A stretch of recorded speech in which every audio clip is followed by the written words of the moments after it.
Morning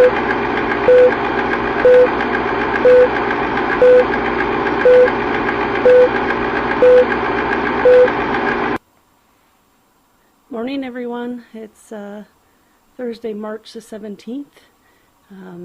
We are in a power outage at the moment. I just want to show you our setup. It's nice to have a over-the-top survival guy as a husband. We're actually enjoying, shortly we're going to enjoy a cup of coffee. This is what we call an alcohol stove. It doesn't heat up on the bottom. It takes just a regular alcohol from a pharmacy. There's a little bit of a tank on top and there's some water inside. And we have some Folgers instant coffee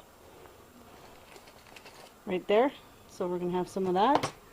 And we have this little butane light. It also throws some heat, which is good because we don't want to lose too much over the night.